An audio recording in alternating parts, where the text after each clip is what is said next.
Hello mga guys, good afternoon sa inyong lahat pala. Dahil tayong gagawin ngayon na Land Rover, Range Rover, papaalay niya kasi malaki ang problema. So gagawin na natin mga guys. So samahan niyo ako para makita niyo kung paano ko gagawin papaalay Range Rover. Para mga guys, samahan niyo ako. Let's go mga guys. Tayo ngayon sa baba. Pagwapo muna. Ito ngayon na yung camber correction niya dito. Ito natin tirahin ko. Kasi medyo nakabukakas na. Mapapasok natin dito. Okay.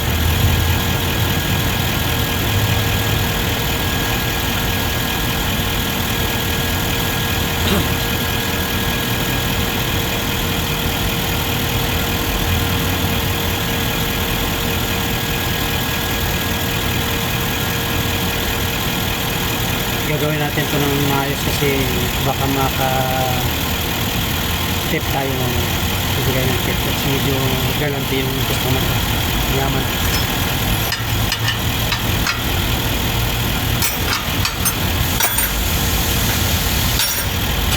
Ito ngayon yung adjustment ko sa pagkento out.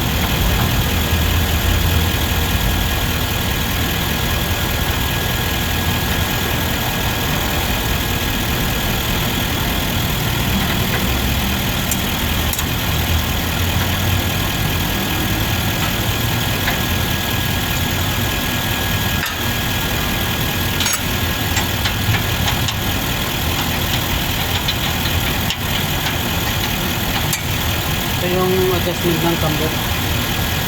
Tirahin lang. Adjust lang.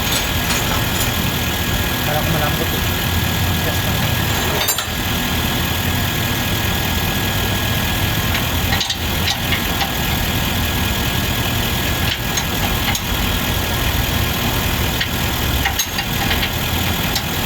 Pero sumama.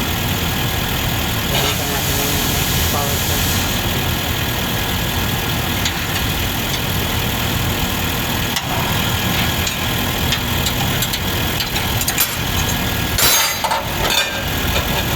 Dito naman sa ulit, ito yung adjustment ng faster.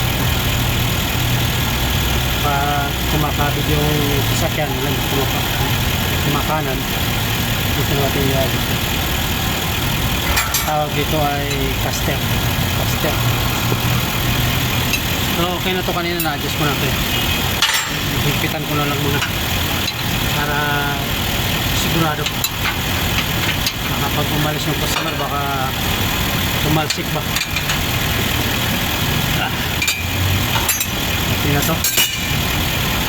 So ngayon mga guys, okay na. Tapos na ako mag-adjust nito kahit na-adjust ko na to kanina, hindi ko na nakuna ng video. So ito na yung result niya sa computer. Yan, lahat, pag nag-green na lahat yan okay na. Yan. Ibig sabihin ng green na yan, okay na lahat yan. Range Rover yan mga guys ang ginawa ko ngayon. Okay mga guys, bye bye. Kasunod na naman na customer.